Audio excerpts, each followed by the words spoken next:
Renungan Minggu 16 Maret 2025, di mana hari ini kita mendengar Injil Lukas bab 9 ayat 28b sampai 36. Dalam kisah Injil tersebut, Injil Lukas, kita melihat bahwa peristiwa di mana Yesus dimuliakan di atas gunung.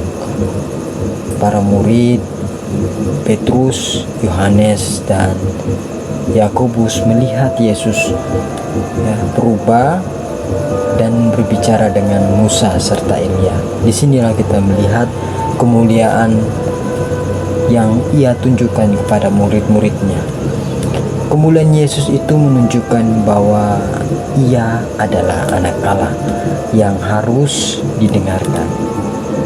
Bapak Ibu serta saudara-saudara yang terkasih, suara dari langit berkata bahwa inilah anakku yang kupilih, dengarkanlah dia. Peristiwa ini mau mengajarkan bahwa kita harus membuka hati untuk mendengarkan dan mengikuti Yesus.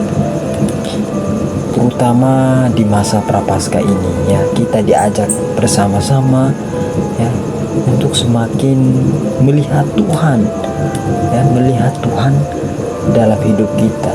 Terutama kita melihat Tuhan melalui doa, puasa, dan amal kasih terhadap sesama. Seperti para murid yang ingin tetap tinggal di atas gunung. Kita pun kadang tidak bisa keluar dari zona nyaman. Karena apa? Karena melihat bahwa berkat Tuhan tanpa kita melihat bahwa Tuhan tanpa mau menghadapi tantangan, kita tidak mau menerima tantangan. Kita malah menghindar dari tantangan pergumulan hidup. Kita mau berada di zona nyaman saja. Namun Yesus mau mengajarkan kita harus kembali ke dunia untuk melayani dan mewujudkan kasih-Nya dalam kehidupan sehari-hari, kehidupan kita.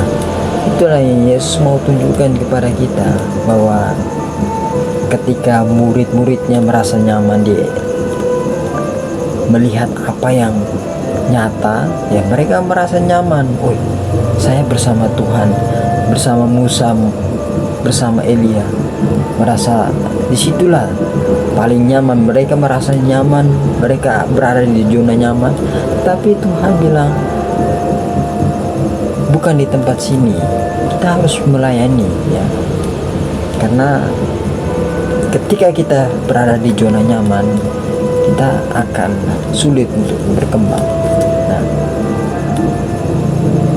Di masa Prapaskah ini inilah waktunya kita bertumbuh dalam iman, mendengarkan, mengikuti Yesus, agar hidup kita tuh semakin mencerminkan kasih dan kemuliaan. Sediakanlah waktu, luangkanlah waktu untuk berdoa, untuk membaca kitab suci dan merenungkan. Disitulah kita melihat bagaimana kita mendengarkan Yesus dalam doa. Dan masa Prapaskah ini bagaimana tindakan nyata kita, yaitu berbuat kasih, beramal kasih terhadap sesama. Itulah yang diharapkan di masa Prapaskah ini, adalah tindakan kita mencerminkan Tuhan kita Yesus Kristus. Semoga renungan ini membuat kita terus semakin dekat kepada Dia yang selalu hadir dan memberikan rahmat kepada kita. Tuhan Yesus memberkati. Amin.